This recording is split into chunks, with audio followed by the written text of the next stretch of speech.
Bonjour, aujourd'hui on va voir comment créer une animation en 3 dimensions, 3D, avec des objets 3D, mais surtout l'intérêt de cette présentation, c'est, comme vous allez le voir, de pouvoir créer des effets de mouvement en profondeur avec PowerPoint, ce qui n'est pas prévu au départ, c'est-à-dire que PowerPoint fonctionne sur ce qu'on appelle des couches, des layers en anglais, c'est-à-dire que chaque objet correspond une couche qui se superpose, alors soit l'une au-dessus de l'autre, soit enfin, on peut les déplacer relativement l'une par rapport à l'autre, mais au cours du mouvement, cet objet ne pourra se déplacer s'il est en avant-plan que devant ou que derrière, mais en aucun cas il pourra passer d'un plan arrière à un plan avant, et c'est ce qu'on veut reproduire pour obtenir le résultat que vous allez voir ici, où la Lune passe devant la Terre, de notre point de vue d'observateur évidemment, va parcourir son orbite et va passer hop là, derrière la Terre. Alors ces petits mouvements de saccade sont dus à ma machine virtuelle. Je fais cette présentation sur une machine virtuelle, donc il y a un peu de saccade liée au processeur qui travaille un peu plus, de manière un peu moins fluide que si j'étais sur la machine physique. Mais voilà ce qu'on veut obtenir concrètement. C'est donc cet effet de lune qui se déplace d'avant en arrière autour de la Terre. Alors je vais partir d'un fichier 0. Celui-ci, je vais l'appeler. Alors je vais recopier ce nom. Copier. Là, celui-là, je vais l'appeler old.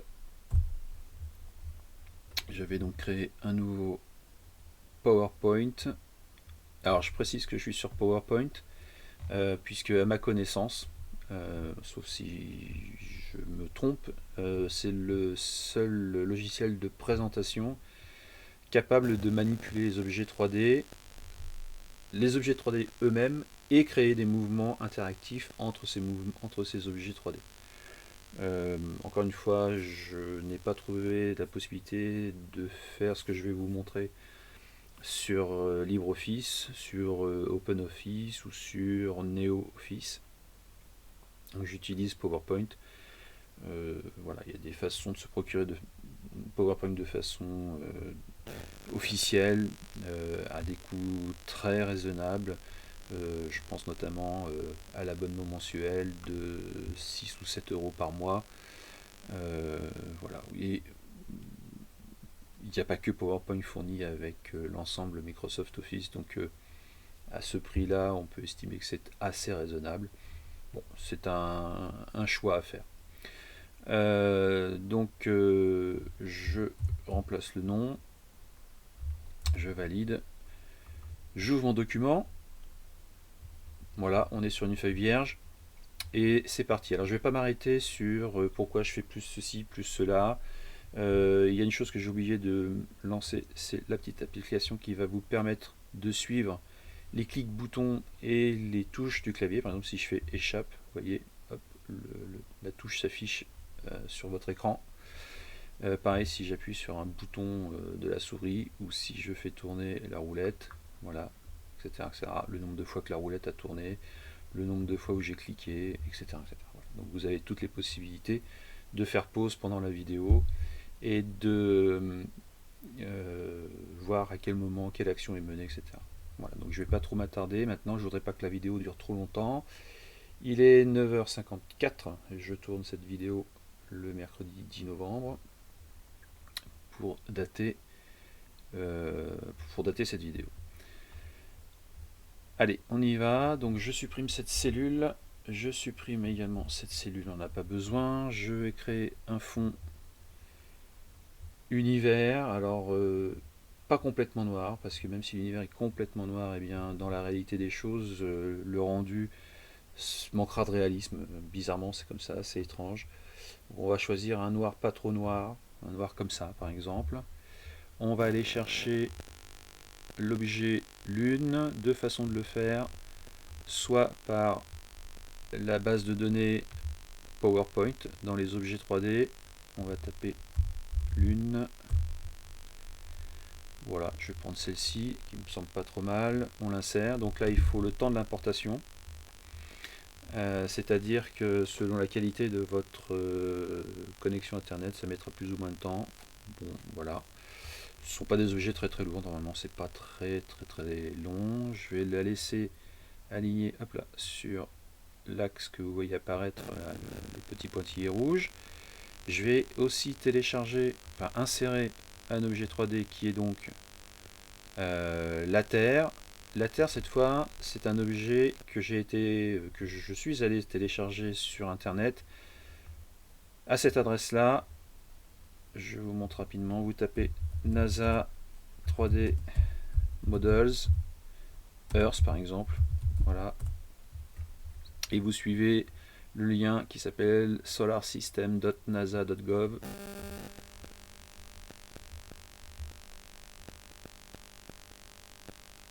Et voilà l'objet qui est téléchargé. Il y a une petite fenêtre où on peut manipuler l'objet lui-même. Alors il faut laisser le temps que ça charge un petit peu. Voilà, vous pouvez télécharger, enfin manipuler l'objet lui-même, le mettre en plein écran, voilà, etc., etc. Vous avez donc la possibilité de télécharger. Il faut télécharger la version GLTF. Voilà, et une fois que c'est fait, vous l'avez dans vos téléchargements. Donc moi c'est déjà fait, j'insère mon modèle 3D directement. Ici, téléchargement, le voilà, inséré.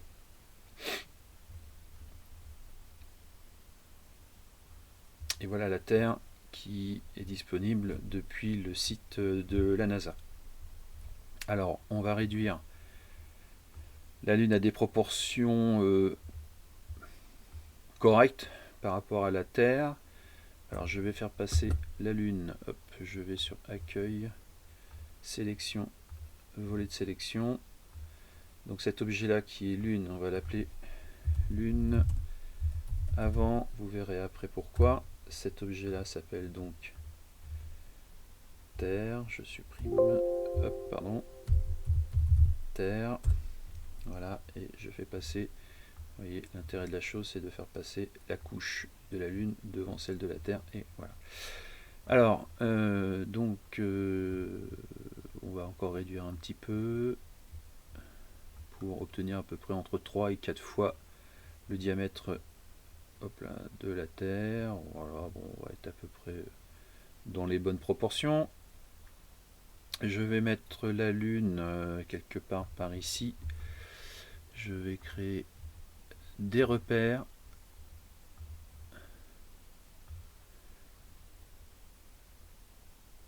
Alors, le problème c'est que je ne crois pas être parfaitement droit. Si, ça va. Hop, je vais utiliser un peu plus d'épaisseur. Je duplique pour reprendre ce repère là et je duplique à nouveau. Voilà, et normalement la duplication se fait à la bonne distance si on appuie sur dupliquer. Je vais à nouveau dupliquer cet objet, cette fois pour faire un axe horizontal. Toc. Est-ce que je suis droit? Ça m'a l'air à peu près droit, même tout à fait droit. Voilà. Voilà.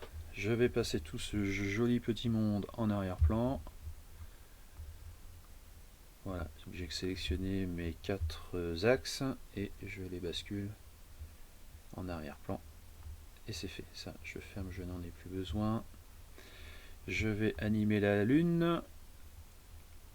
Animation, c'est ici. Je vais lui demander de faire une rotation sur elle-même. Je centre la vue sur le centre de l'objet. J'affiche mon volet d'animation. Voilà, je vais réduire un peu ça. Je vais réduire également un peu ça. Voilà. Je vais aussi réduire la timeline. Ouais, voilà, c'est pas mal. Et afficher, par exemple, 30 secondes. Voilà, je veux que mon animation se déroule sur environ 30 secondes. Donc, voilà, je vais de 0 à 30 en unité de 5 en 5. Voilà, je veux que la rotation démarre dès le début de la slide. Donc, je vais supprimer le démarrage au clic en sélectionnant ici avec la précédente. Je vais dans les propriétés de mon mouvement, je fais un double clic. Sens de rotation à gauche. Alors, PowerPoint n'a pas été conçu pour de l'astronomie au départ, donc tout ce qui est orientation et mouvement du type nord, sud, est, ouest, prograde, rétrograde, toutes ces notions-là n'existent pas dans PowerPoint, donc il va falloir composer avec des termes comme gauche, droite, haut, bas, rotation à gauche, rotation à droite, etc. Donc il va falloir un peu tâtonner au départ. Même moi là, il me propose un sens de rotation à gauche, alors que quand je me suis fait une autre animation, la rotation était à droite. Bon, on va voir ce que ça donne. Mon animation, je veux qu'elle dure donc 30 secondes. Durée d'animation de la rotation de la Lune de 30 secondes. La lunaison, donc le mois synodique de la Lune, dure 29 jours, un petit peu plus de 29 jours. On ne va pas rentrer dans ce genre de considération, on va prendre des valeurs entières pour se simplifier le travail, sinon ça va devenir assez pénible à utiliser. On va déjà utiliser des nombres à virgule là, donc si on est dans les dixièmes et les centièmes à essayer, on se tire une balle dans le pied en gros, donc on va pas s'enfermer dans quelque chose de trop compliqué. Le but là c'est de montrer le mouvement, de montrer l'intérêt, enfin, comment on peut déplacer un objet dans le plan Z, hein, en sachant que ici ça serait le X, là le Y et le Z donc vers nous ou vers le fond de l'image. Donc on démarre cette rotation à 0 hein, par rapport à ma timeline, c'est le début dès le départ de la diapositive. Ici on a tout complété, le mouvement ne se répète pas, on le fait une fois, donc aucune répétition sur le mouvement. Et sens à gauche, bon, on va voir ce que ça donne, le sens à gauche. Par défaut, quand vous installez PowerPoint, le mode aperçu automatique est activé par défaut. C'est un mode qui qui vous montre tout de suite, sans que vous ayez demandé à le faire, qui vous montre tout de suite le mouvement que vous venez d'ajouter ou la modification que vous avez fait sur le mouvement. Je l'ai supprimé parce que à chaque fois qu'on modifie ou qu'on ajoute un mouvement, PowerPoint vous montre le résultat de cette modification ou de ce nouveau mouvement. Et bon, quand on pratique un peu PowerPoint, au bout d'un moment, on sait à peu près la conséquence de ce qu'on fait, donc je l'ai supprimé. Et de toute façon, ici, je garde un bouton qui permet éventuellement de voir le mouvement que je viens d'insérer, ce que je vais faire, parce que le mouvement à gauche, je ne sais pas si du coup on fait tourner la Lune dans le bon sens. Ben oui, a priori, ça tourne dans le bon sens si on considère que le nord géographique de la Lune est par là et le sud géographique par ici. Ça tourne dans le bon sens. Nous, on veut faire tourner la Lune dans ce sens-là. Donc a priori, c'est correct. Voilà, on peut l'arrêter. On va faire la même chose avec la Terre en rotation. Alors, on va éditer. Un minutage, donc au clic non avec le précédent, dès le départ, sauf que la Terre fait 30 tours, donc 30 jours, un tour par jour, pendant que la Lune ne fait qu'un seul tour. Donc là, l'idée c'est que un tour, alors vous voyez qu'ici il m'a mis à droite, bon on va voir ce que ça donne.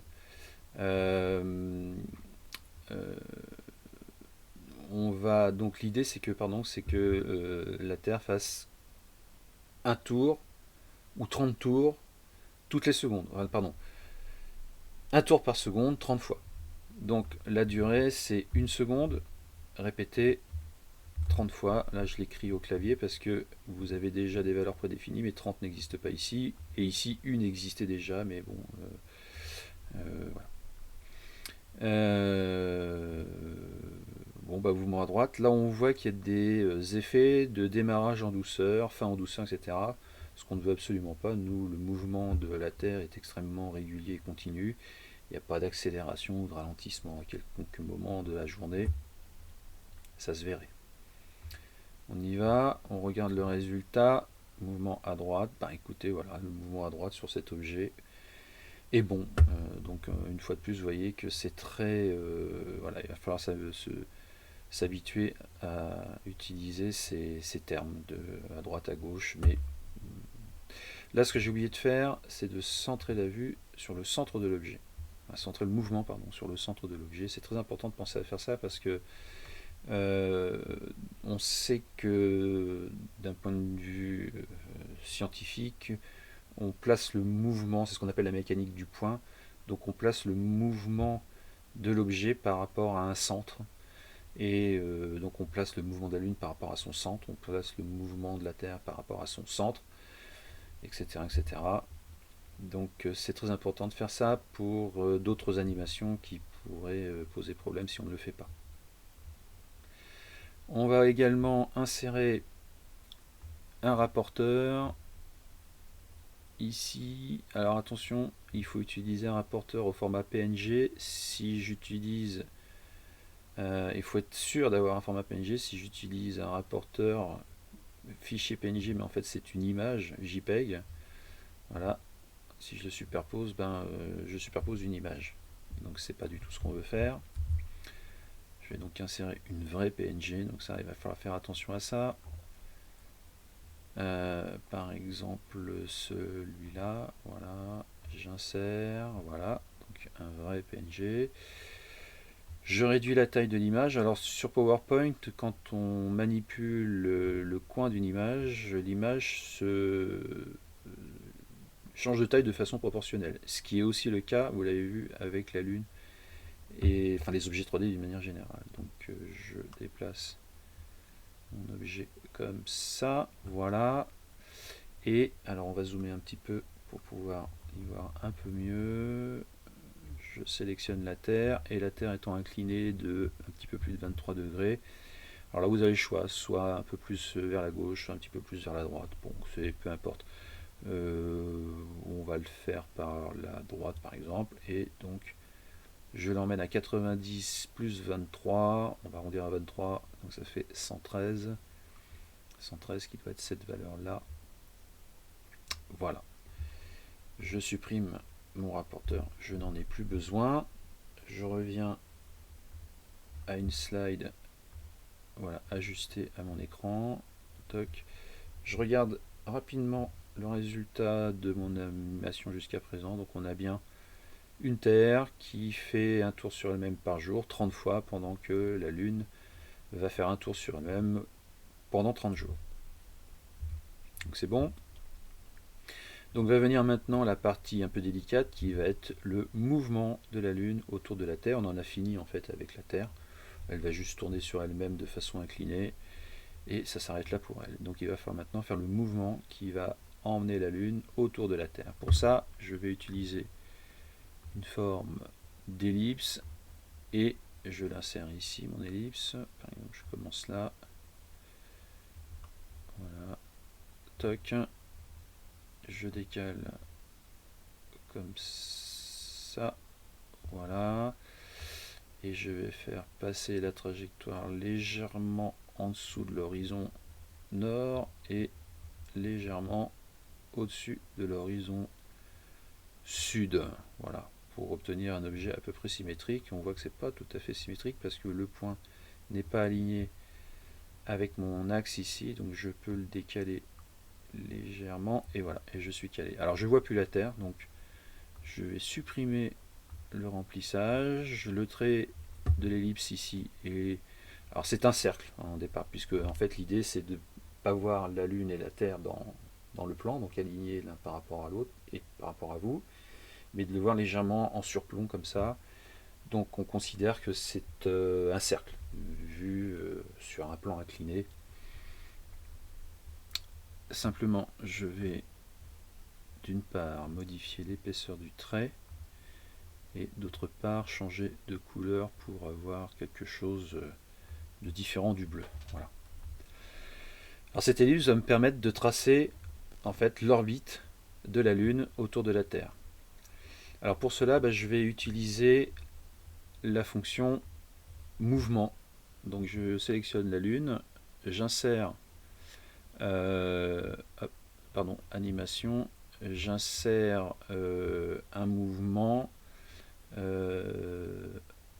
ici, donc ajouter, parce que si je sélectionne directement ici, en fait je vais supprimer celui-là pour le remplacer par un nouveau là, donc je fais ajouter ici une courbe. Voilà, cette courbe je l'emmène jusque là, celle-ci je l'emmène jusque là. On voit que le trait de passage de le chemin suivi par l'objet Lune avant ne va pas passer sur mes traits rouges. Donc pour ça, je vais sur modifier les points et je vais essayer d'emmener ça à peu près à mi-chemin ici. Voilà. Alors, c'est pas tout à fait dessus. Voilà, je l'emmène dessus. Je prends la poignée ici pour que mes petits pointillés soient précisément sur le tracé rouge. Là ici, pourquoi? Eh bien c'est parce que c'est ce pointillé là, c'est cette poignée là qui n'est pas bien positionnée. Là on voit que celle-ci manque de précision. Voilà. Voilà. On va faire la même chose ici. On va l'emmener à peu près à la moitié, ce qui doit être à peu près là. Encore une fois, cette poignée n'est pas correcte. Voilà. Voilà. Et celle-ci était pas trop mal. Sauf que là, on va peut-être monter légèrement. Voilà, ici comme ça. Et puis voilà. Voilà. Et là, cette fois, j'ai donc un tracé qui m'emmène la Lune jusqu'au point opposé. Je regarde ce mouvement. Voilà, c'est précisément ce que l'on veut, sauf que le mouvement manque de réglage. Il faut faire des réglages sur le mouvement. Déjà, d'une part, on veut que ce mouvement démarre avec tous les autres mouvements, avec le précédent, au début de la timeline à 0. Ce mouvement va donc durer 15 secondes. Donc 15 secondes, c'est une valeur qui n'existe pas par défaut, donc vous devez la rentrer à la main. Ce mouvement se répète, ne se répète pas, il se produit qu'une seule fois, donc il ne se répète pas. Et bien, pour le mouvement, on veut un mouvement régulier, donc absolument pas de démarrage en douceur ou de fin en douceur. On utilisera cette fonction tout à l'heure pour des effets de perspective, par contre. Là, ok. Je peux regarder ce mouvement, 15 secondes. Voilà. Je vois que la Lune va tourner devant la Terre. Encore une fois, on voit la Lune ici. Alors l'ellipse, on va la mettre, si on va la laisser devant parce qu'on va avoir besoin. Et donc on voit cette Lune qui tourne devant la Terre avec son point central qui se trouve ici. Et puis maintenant, on a besoin de faire passer la Lune de l'autre côté de la Terre. Alors c'est là qu'on va créer une sorte d'illusion, pour appeler une petite supercherie, parce qu'en fait on va créer une deuxième lune. Et c'est pour ça que j'avais appelé cette lune-là lune avant, puisqu'on va créer une lune arrière. Et la lune arrière partira de ce point ici, donc prendra le relais avec cette lune avant, pour passer derrière la Terre. Donc ici on va dupliquer la lune, on va supprimer ce mouvement, puisque c'est le mouvement qui fait passer la Lune devant, donc on le supprime. On conserve par contre le mouvement de rotation, puisque lorsque la deuxième Lune, la Lune arrière, va partir de ce point-là, il faut qu'elle soit orientée précisément dans le même sens que la Lune avant. Donc on va faire bouger ces deux objets en même temps, puisqu'ils sont identiques, ils vont donc avoir la même vitesse de rotation, ils vont être coordonnés. J'applique la Lune ici, je la superpose à la première, complètement. Je la superpose à la première. Alors la lune avant ici, du coup, elle s'appelle plus lune avant, mais elle s'appelle lune arrière. Voilà. C'est bon. Donc du coup, lune arrière, bah normalement, il faut que je l'emmène derrière la Terre. Sauf que là, maintenant, elle est derrière la lune avant et derrière la Terre, donc pour la sélectionner, ça va être un peu difficile. Pour l'instant, je vais la laisser devant, enfin devant la lune avant et la Terre. Je vais la laisser derrière l'ellipse. Je laisse mon ellipse en avant-plan puisque c'est mon repère, mon marquage de tracé. Donc là, cette lune arrière va tourner sur elle-même, à la même vitesse que la lune avant. Sauf que je veux tracer son passage sur la deuxième moitié de mon ellipse, donc de ma trajectoire circulaire ici. Et donc je vais ajouter une animation, toujours l'animation en courbe, sauf que mon point vert commence ici et mon point rouge finit là, donc je vais faire changer, hop là, pardon, c'est ici, voilà, inverser la trajectoire, toc, mon point vert est là, et mon point rouge est de l'autre côté. Je vais emmener ça comme ça pour l'instant. Je fais coïncider le départ, toc, avec l'arrivée du premier. J'emmène mon point d'arrivée au point de départ et ce point là à cette hauteur là. Voilà. Et comme le premier, eh bien je vais éditer le passage, puisque vous voyez que ça ne colle pas. Ici, là c'est presque parfait, donc on va se faciliter un petit peu le travail. On va juste corriger cette poignée. Voilà, et puis celle-ci. Voilà, alors on voit que ce point-là n'est pas tout à fait sur le passage de l'ellipse, enfin du cercle là. Du coup, on va affiner ça, on va affiner cela. Alors ça paraît un peu difficile du coup là, voilà. Voilà, comme ça me paraît pas trop mal. On fait la même chose de l'autre côté.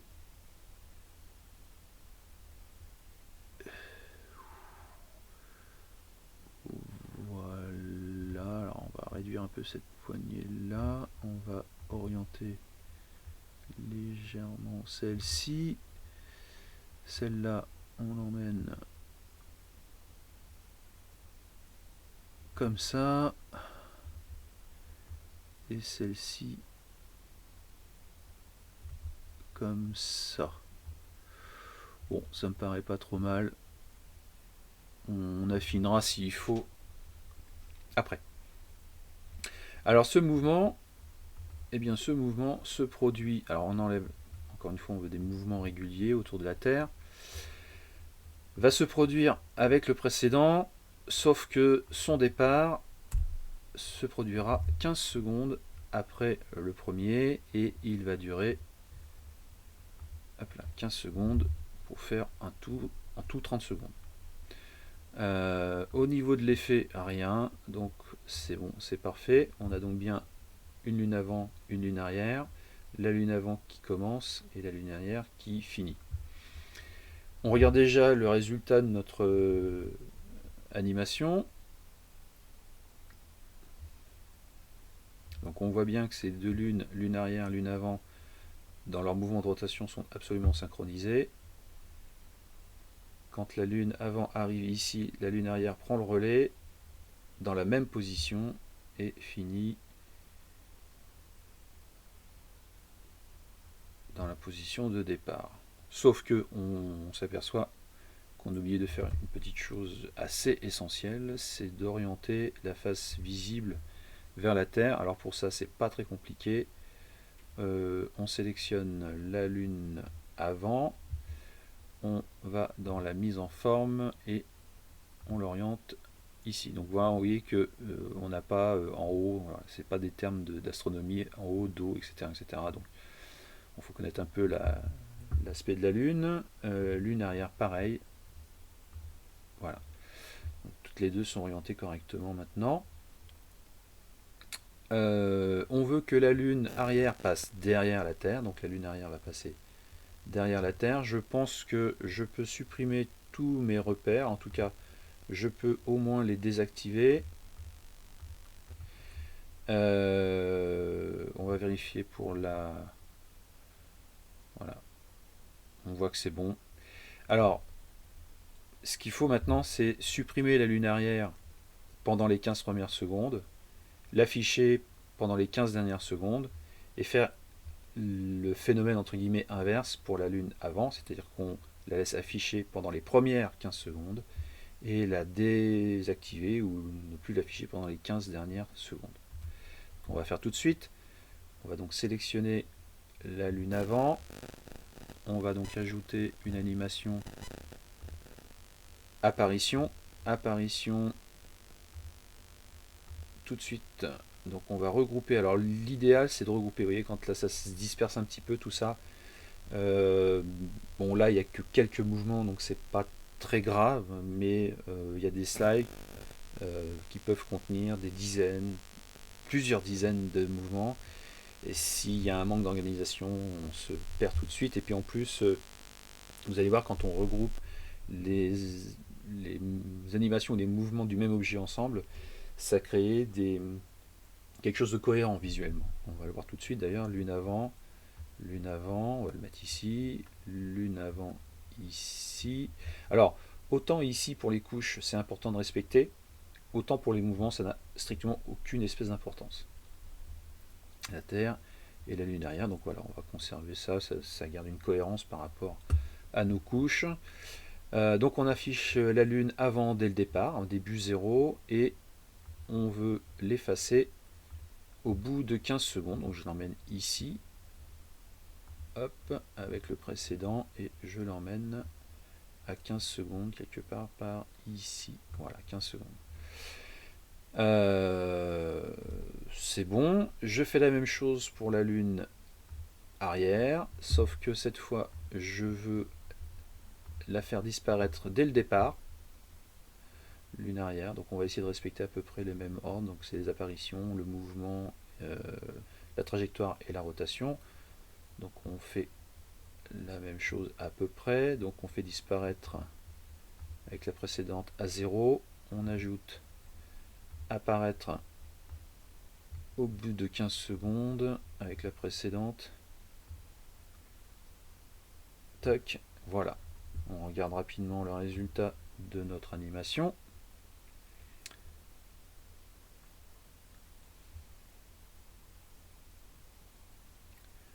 Donc la lune arrière est toujours en train de tourner, sauf qu'on ne l'affiche pas. Hop, la lune arrière prend le relais sur la lune avant. La transition, alors là on a une petite saccade encore une fois qui est due à ma machine virtuelle qui doit faire des calculs. Bon voilà, je pense que si on faisait cette animation sur la machine physique directement, on n'aurait pas ce problème. Voilà. Donc on voit que c'était très bien. On a vu passer la lune arrière derrière la Terre. Il nous manque un tout petit peu de réalisme dans tout ça, c'est-à-dire que la Lune, quand elle va s'approcher de vous, elle va grossir légèrement, puis quand elle va s'en éloigner, elle va à nouveau diminuer. Quand elle va partir, quand elle va continuer son trajet derrière la Terre, elle va continuer de diminuer jusqu'à ce point-là, et à partir de ce point-là, elle va reprendre une taille normale, enfin la taille de départ. C'est ce qu'on va faire. On va donc ajouter pour la Lune avant, pour le premier quart, on va dire, on va ajouter un grossissement, un agrandissement. Lune avant, on va le mettre par ici. On le fait partir avec le précédent. J'édite ce mouvement. Alors, là, ce qu'il faut comprendre, c'est que on est sur un cercle et que le phénomène de grossissement va être rapide au départ parce qu'en fait, elle va s'approcher rapidement de vous, et puis moins après, puisque cette deuxième partie ici est un mouvement moins rapide de grossissement. Alors, PowerPoint est assez mal à l'aise avec les mouvements, enfin on peut pas régler, il faut que ce soit quelque chose de linéaire, de proportionnel, c'est-à-dire que il faudrait en fait ici quelque chose d'une échelle que je pense être logarithmique. Ça va pas être possible, donc on va faire quelque chose de linéaire et on va essayer de créer une illusion là-dessus. Au niveau du grossissement, 150 ça risque d'être un peu fort, je pense qu'une bonne valeur se situe entre 120 et 130. On va mettre 130 pour que ce soit assez visuel. Voilà. Alors, comme on le disait, le grossissement va être rapide au départ et lent vers la fin. Donc en fait, on va faire un grossissement fin en douceur, un grossissement lent vers la fin. Donc ça va être cette ligne-là. Ce mouvement qui commence au départ ici, qui arrive au premier quart, c'est donc un mouvement qui dure un quart de nos 30 secondes, c'est-à-dire 7 secondes et demie. Donc déjà ici, on peut aller régler nos 7,5 secondes. Et la fin en douceur, on peut dire qu'elle se produit dans le... Au-delà de la moitié de ce temps, de ces 7 secondes et demie, allez, on va dire 3 secondes à peu près. Voilà, la fin en douceur de 3 secondes. 3 et demi, allez, 3 et demi. Voilà, c'est presque la moitié. Je valide. Sur la seconde partie ici, on va faire le mouvement, enfin le phénomène inverse, c'est-à-dire qu'on va diminuer, rétrécir l'objet. Donc j'ajoute rétrécir l'objet ici.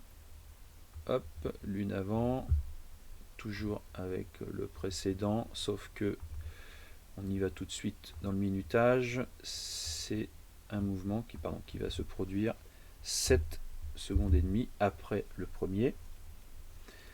Et c'est un mouvement qui dure lui-même 7 secondes et demie. Voilà.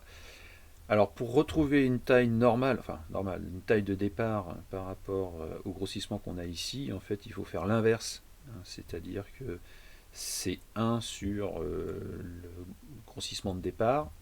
C'est-à-dire que quand on fait un petit calcul rapidement, alors il y a des histoires de pourcentage qui se multiplient 2 fois, 100 par 100 ce qui fait 10 000, donc il y a un rapport de 10 000, c'est-à-dire que en gros 1 divisé par 130, voilà, si je multiplie par 10 000, 100 fois 100,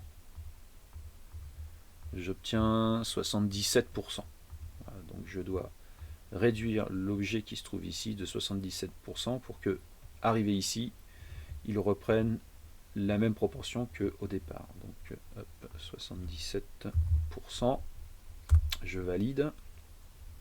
Alors on a un départ lent et un grossissement, un rétrécissement rapide vers la fin. Donc là ça va être l'inverse de l'autre, c'est-à-dire que je vais partir en douceur. Je vais mettre 3,5 ici. Et voilà. Donc on a bien une fin en douceur pour le premier quart et un début en douceur pour le second quart. On regarde déjà ce mouvement pour voir ce que ça donne. On voit que notre lune grossit.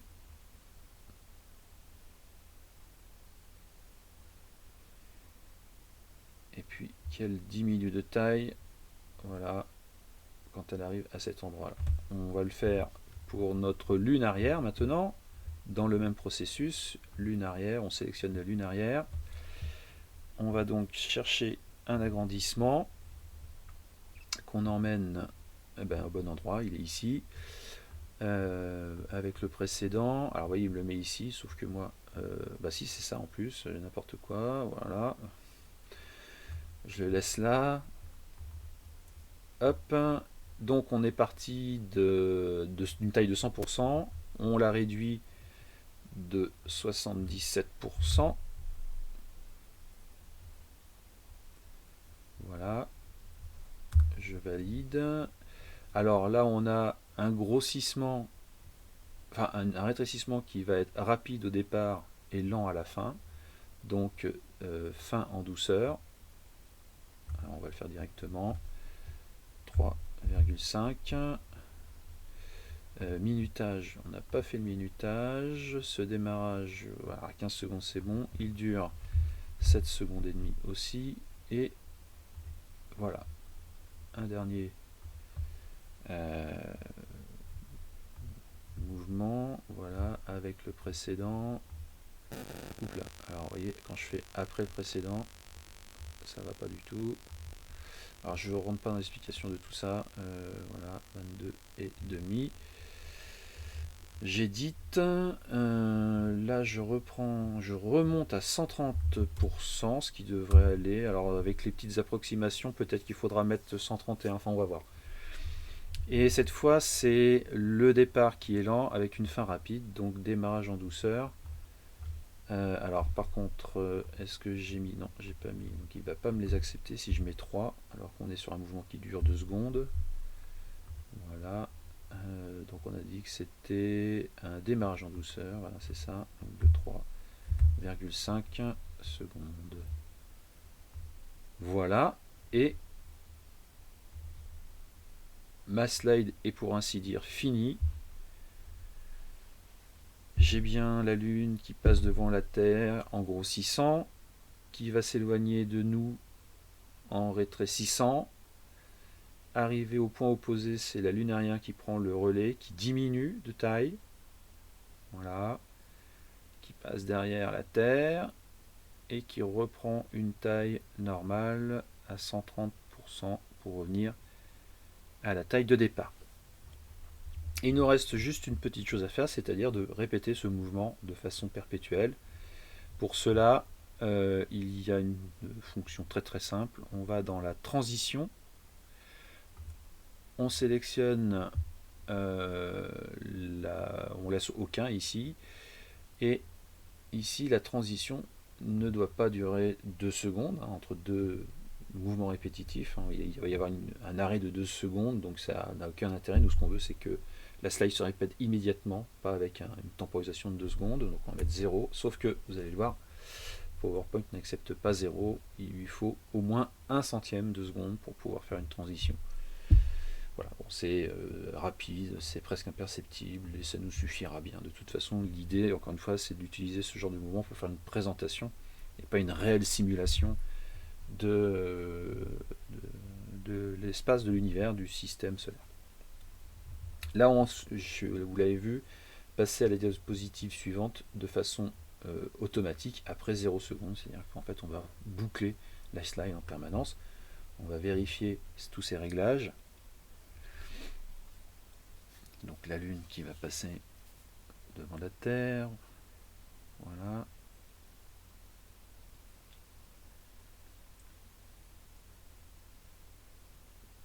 Tac. Alors encore une fois, tous ces petits mouvements, ces petits arrêts sont dus, je pense, à la machine virtuelle.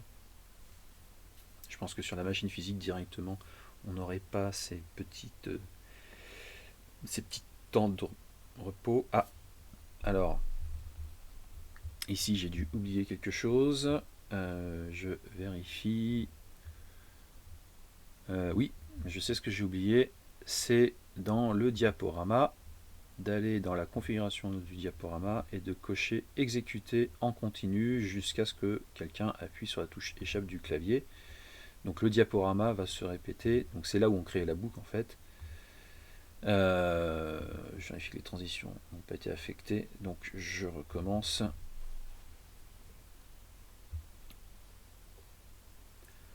Alors ça dure 30 secondes. Donc on va patienter 30 secondes.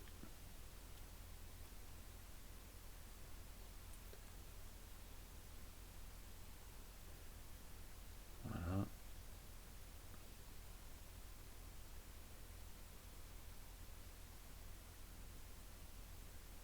On ira un tout petit peu plus loin, vous allez voir sur la fin de l'animation. Là, on va juste vérifier que. Alors là, encore une fois, voilà, toc, ça c'est dû à ma machine virtuelle. Hein. Je pense que c'est encore une fois, c'est un arrêt qui ne se produit pas. À mon sens, il faudra vérifier, mais je ne pense pas que c'est un arrêt qui se produise quand vous êtes sur une machine physique directement sur votre ordinateur. Je pense que c'est lié à la machine virtuelle. Maintenant que le calcul a été fait, peut-être que la boucle maintenant va être un peu plus fluide. Voilà, vous voyez, c'est d'une manière générale un peu plus fluide, donc je pense que c'est lié à la machine virtuelle. Donc une fois de plus, si vous le faites sur votre ordinateur directement, sans passer par une machine virtuelle, je pense que ce mouvement sera beaucoup plus fluide et l'illusion ne sera que meilleure. On va juste faire une petite chose, vous voyez, quand la Lune la passe derrière la Terre, elle a tendance à disparaître presque complètement. On va faire une petite chose, c'est-à-dire qu'on va ajouter à la Terre un effet de transparence juste au moment où la Lune passe juste derrière, pour pouvoir voir la Lune complètement, voir la face visible de la Lune tourner donc vers la Terre à ce moment précis. Donc on va ajouter une animation, ajouter ici, on a le mouvement, voilà, transparence. On va donc l'ajouter au niveau de la Terre, encore une fois dans un souci de cohérence avec le précédent. On va l'éditer, donc on voit que ça va se produire ici. Alors on n'a pas la temporisation, mais on sait que ça va se produire, là c'est 15 secondes, ici on a 22,5, j'aurais tendance à dire entre 20 et 24, ou même 21 et 23. D'accord, donc on peut essayer ça, 21 et 23, donc on y va. Alors quel est le taux de transparence? On va faire 75% de transparence. Le minutage avec le précédent.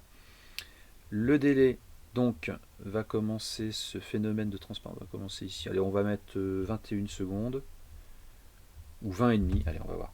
On va essayer 20 et demi et c'est donc un phénomène qui va durer, à mon sens, 2 secondes à peu près.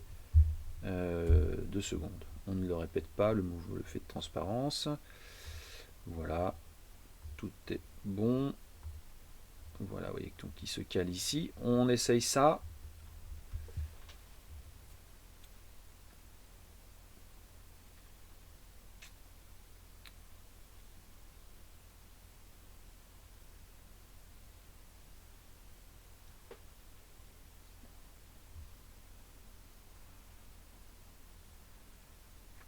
Attention. Bah, c'est pas mal. Ah, c'est un peu rapide. Bon, il manque à mon avis 2 secondes. Alors, on y va. On va essayer de le faire légèrement avant. Donc à 20. Voilà, et je pense qu'on peut le faire durer 4 secondes. Allez, 4 secondes. Ça devrait être une valeur correcte.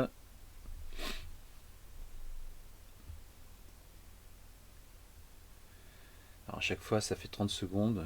On est obligé d'attendre un petit peu le passage, mais c'est agréable à voir comme mouvement. C'est paisible, c'est serein.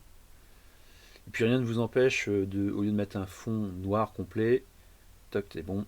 4 secondes, ça risque d'être un peu court. Ouais, c'est un peu court. On va mettre 4,5 et je pense qu'on sera plutôt bien. Allez, on va mettre 5 pour être sûr de ne pas y retourner et ce sera très bien. 5 secondes.